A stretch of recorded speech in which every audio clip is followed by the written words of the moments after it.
저희가 오늘 이 시간에 여러분과 함께 고민해보고자 하는 또 다른 아이템이 하나 있습니다. 문희상 국회의장, 현재 미국을 방문해서 한반도 정세와 관련한 미국 조야의 의견을 경청하고 우리 국회의 의견을 전달을 하고 있는데 외신과 언론 인터뷰도 열심히 하고 있습니다. 이 과정에서 위안부 피해자분들 문제와 관련해서 블룸버그 통신과 인터뷰를 했는데 이 인터뷰 기사를 놓고 일본의 언론들, 일본 정부 관계자들이 상당히 목소리를 높이고 있어요. 윤춘호 시장. 그렇습니다. 이제 저 인터뷰를 한 게 지난주인데 토요일부터 고노 외상을 시작으로 해서 스가 관방장관 그리고 어제는 이제 아베 총리까지 나서서 지극히 유감이다 사과하고 발언을 철회하라라고 이야기를 했습니다. 그다음에 일본 언론들도 이것에 대해서 상당히 크게 지금 보도를 하고 있어요.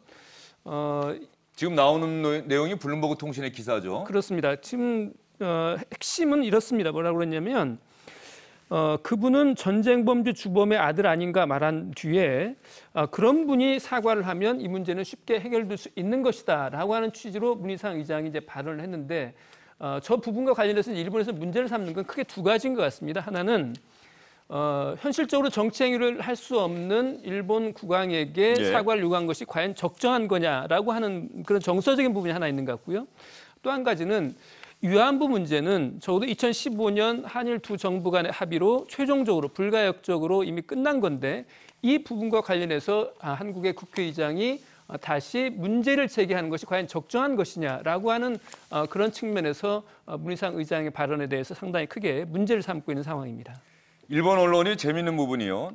SBS의 유성재 도쿄 특파원이 열심히 확인을 해봤더니 아사히 신문은 분명히 블룸버그 통신 기사에는 영문 기사로는 일왕은 전쟁 범죄 범인의 아들이다 이렇게 표현이 돼 있었는데 이 일본 언론들은 좀 그 표현을 순화시켰다고 해야 하는지 이렇게 이야기를 하는 것 같아요. 전쟁 범죄라는 표현을 사용하지 않았고 전쟁 당시 천황의 아들이라고 말했다며 발언은 일부 부정을 했다. 이렇게 아사히 신문들은 이야기를 하고 있는 건데요. 이 천황이라고 하는 것은 제가 아사히 신문 보도 내용을 그대로 말씀드린 겁니다. 우리는 천황이라는 표현 쓰지 않고 일왕이라고 표현을 하고 있죠.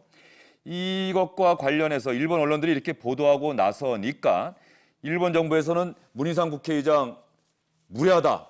이 발언 철회하라. 이렇게 요구를 하고 있고 아베 일본 총리는 국회 답변인가요? 이쪽 통해서 깜짝 놀랐다는 표현까지 썼네요. 強く抗議をするとともに謝罪と撤回を求めたところでございます。 발언의 철회를 요구하고 나섰다. 문희상 국회의장의 이야기를 갖고 일본 총리까지 발언 철회를 요구하고 나섰다. 일본 정부에서는 그만큼 심각하게 받아들이고 있는 겁니까? 아니면 또 다른 속셈이 있다고 보십니까? 여러 가지 생각이 있겠죠. 일단은 첫 번째로 본인들이 일단은 상징성이 있다고 생각하는 일왕을 정변으로 건드렸다고 생각을 하기 때문에 그 부분에 대해서 강하게 반발하는 게 나올 거고요. 또 하나는 말씀하신 대로 또 다른 정치적 계산이 있죠. 그동안에 어쨌든 그 한국과 각을 세움으로써 여러 가지 면에서 최근에 뭐 초계기 위협 비행이나 그다음에 이 그 위안부 문제나 그다음에 강제징용에 대한 배상 판결과 관련해서 또 각을 세우는 거나 이런 걸로 해서 본인들이 각을 세우면 세울수록 외교적 문제를 삼으면 삼을수록 내부적으로는 지지층이 결집한다라는 그런 결과를 봤기 때문에 재미를 봤다고 생각하니까 이 부분에 대해서 다시 한번 또 문제 삼는 거 아닌가라는 그런 생각을 합니다. 이상일 전 의원께서는 이 일본 정부 특히 아베 총리가 말이죠. 상당히 요즘 한국과 관련한 문제는 공세적으로 나오는 것 같은데 아마도 강제징용 배상 판결 그 이전에 화해와 치유재단 해산 이 부분 때문인지 상당히 강경하게 나오는 것 같아요. 네, 그렇습니다. 매우 공세적입니다. 아마 화해와 치유재단 해산뿐 아니고 이 아베 총리는 지금 정치적으로 계산을 계속하는 거죠. 그리고 한국에서 어떤 이야기를 나와서 계속 정치적으로 활용을 하는 것 같다. 결국은 자기 지지층을 좀 더 확고히 해서 지지율이 좀 떨어지는 상황이었고 그렇기 때문에 또 반전의 기회를 만들려는 거. 그다음에 일본 내 우경화 여론을 좀 더 확산을 해서 개헌도 하고 그다음에 이 군비도 좀 더 올리고 뭐 이런 여러 가지 목적이 있는 거 아닌가 이런 생각이 들고 일왕이 정말 기분 나빠하는지는 전 잘 모르겠어요. 그거는 지금 일왕 내부에서는 아무 이야기는 없습니다. 그런데 오히려 일본 정부 아베 총리가 그걸 계속 키워가면서 한국을 공격하고 있는 거죠. 그런데 일왕은 사실은 한국을 굉장히 좋아하는 분으로 알고 있습니다. 그분은 이미 노태우 대통령 때, 노태우 대통령이 일본을 방문했을 때 1990년입니다. 그때 노태우 대통령을 만나가지고 이 과거에 우리 일본으로 인해서 한국 국민들이 큰 괴롭힘을 당한 거에 대해서 통석의 염이 있다 이렇게 이야기를 합니다. 그러니까 아주 그 통석의 염이라는 게 애석하다 이런 뜻 아닙니까? 그러니까 그 이후에도 김영삼 대통령한테도 또 이야기를 합니다. 그리고 2005년에는 사이판에 가서 우리 한국인 전몰자 위령탑에도 또 참배를 하거든요. 예. 그러니까 일왕은 사실은 4월 30일 날 물러나는데 그때쯤이면 과거 일본의 그 범죄에 대해서 일왕이 정말 이야기할 수도 저는 있다고 봐요. 그런데 아베 총리는 계속 이걸 가지고 지금 정치적으로 활용하니까 문제가 되는 거죠. 예. 오히려 정말 임기가 끝나기 전에 한번 한국을 방문해서 이런 일왕이요? 역사, 아니요, 아베 총리요. 일왕이 이런 부분에 대해서 좀 한번 마무리를 짓는 그런 상징적인 일을 했으면 좋겠다라는 게 그 전에도 이 외교가에서는 좀 얘기가 나왔었잖아요. 그리고 아키히토 일왕은 그럴 정도의 생각을 이 품이 있는 사람일 거다라는 해석들이 나오곤 했는데 지금 그 부분을 원천적으로 지금 봉쇄하는 양상이 벌어지는 거 아닌가 싶어요. 문희상 의장도 그 워싱턴에서 기자들과 만났을 때 한 얘기가 간담회에서 특파원들 또 질문 당연히 던졌죠. 예, 그 얘기 보면 이거는 이렇게 얘기한 건 내가 얘기한 건 평소의 지론이고 10년 전부터도 이 얘기했었다. 일왕이 이 부분에 대해서 사과하면 끝날 일이다. 왜냐하면 결국 지금 남은 거는 진정성 어린 사과. 예. 합의서가 수십 번 있어봤자 그건 아무 의미가 없는 거다. 김복동 할머니가 돌아가시기 전에 마지막으로 원했던 것도 아베 총리의 정말 사과하는 엽서라도 하나 받았으면 좋겠다라는 그 진심으로 얘기였는데 사죄하면 용서해 줄 수 있다고 여러 차례 말씀하셨죠. 예, 그런 걸로 보면 일왕이 이 부분에 있어서 정말 사과하는 얘기가 있으면 다 끝나는 문제고 더 이상 얘기가 안 나올 텐데 왜 이 부분을 왜 못하는 건지 얘기를 한 거다라고 하면 이 부분을 이렇게 정치적으로 확대할 이유는 없을 듯한데. 그러면 여기서 윤춘호 실장에게 좀 질문을 드려볼게요. 저는 이런 문제가 나올 때마다 사실은 민족적 감정적으로 대응하는 것이 순간적으로는 시원할지 모르겠습니다만 한국과 일본의 과거사 문제는 그렇게 간단하게 해결될 문제는 아니라는 생각이 드는데 지금도 어떤 면에서는 일본이 감정적으로 좀 대응하고 나오고 있어요.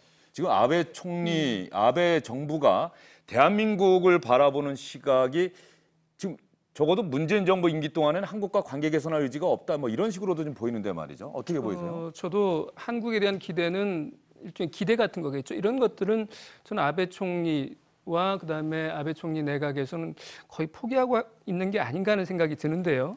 다만 아베 총리가 아까 했던 이야기들 한번 다시 한번 곱씹어 볼 필요가 있어요. 예. 사죄와 철회를 요구했는데요. 일본 정부가 우리나라 정부 인사 또는 지도적 인사 발언에 대해서 사죄라고 하는 표현을 쓴 적을 저는 들어본 적이 없습니다. 이것은 아마 일본 국왕에 대한 말이기 때문에 이렇게 말을 했을 텐데 또 한 가지는 뭐라고 그러냐면 깜짝 놀랐다고 하는 표현이 있어요. 왜 놀랐냐면 저는 이렇게 해석을 합니다. 문희상 국회의장은 대표적인 지일파라고 꼽히는 사람이에요. 한일의원연맹 회장을 역임했고 그다음에 또 2017년 대통령 특사로 일본을 방문했던 그런 인사입니다. 그래서 일본 측에서 보면 아베 총리 입장에서 보면 한일 간의 문제가 이렇게 꼬여 있을 때 한국 측에서 나와서 뭔가 말을 할 때 서로 이야기가 통할 수 있는 사람, 이런 사람이 문희상 의장이라고 생각을 했는데 문희상 의장이 다른 사람도 아닌 일본 천황, 일본 일왕을 거명하면서 전쟁 범죄 주범이다라고 하는 표현을 쓰면서 이렇게 말하는 거 보고 일본 측 인사들은 굉장히 놀랐을 것 같아요. 그런 점에서 보면 저는 인터넷에서 문희상 의장의 편을 두고 문희상 의장이 했던 것 중에 제일 시원한 발언이라고 하는 그런 평을 좀 보기도 했습니다만은 저는 문희상 의장이 국회의장으로서 한일 문제를 풀어야 된다고 하는 그런 생각이 있었다고 하면 연맹에서 오랫동안 활동했기 때문에 일본의 정서도 잘 알고 있는 정치인이란 말이에요. 충분히 알고 있다는 말이죠. 그럼에도 불구하고 저렇게 말하는 것은 김복동 할머니의 타결할지 이런 걸 보면서도 풀리지 않는 한일 위안부 문제 이런 것들에 대한 답답함이라고 하는 건 충분히 이해를 하면서도 문희상 의장이 꼭 해야 될 말이었을까 하는 그런 생각은 들어요. 거기에 덧붙여서 저는 이렇게 한번 정리를 하고 싶습니다. 그런데 문희상 의장이 정말로 하고 싶었던 이야기는 그 앞부분이 아니고 일왕이 위안부 피해자 할머님들의 손을 잡고 진심으로 사과드립니다. 이 한마디 말만 하면 모든 것들이 해결될 수 있지 않겠느냐 이야기를 아마 하고 싶었던 것 같은데 어쨌든 간에 국제 나라와 나라 사이의 문제도 정치적인 측면이 강하다 보니까 이 앞부분의 표현에 대해서 일본 정부가 문제 삼고 나섰고 이 문제는 앞으로도 좀 저희가 좀 더 치밀하게 또 신중하게 좀 대응해 나가야 되지 않을까 하는 생각이 듭니다. 여기쯤에서 오늘 정치권 소식 정리하고요. 정리해 드리기 전에 방금 들어온 소식 하나 여러분께 전해드리겠습니다. 자유한국당 윤리위원회가 오늘은 결론을 내지 못했다고 합니다. 내일 아침 7시 반에 다시 만나서 김진태, 김순례 의원 등 3명의 의원 징계 문제에 대한 회의를 하겠다. 그래서 내일 오전 비상대책위원회 열리기 전에 과연 결론이 나올 수 있을지는 모르겠지만 내일 아침 7시 반에 다시 만나서 논의하기로 했다. 이렇게 자유한국당은 밝혔습니다. 상당한 진통이 있는 것 같습니다. 세 분 수고 많으셨습니다.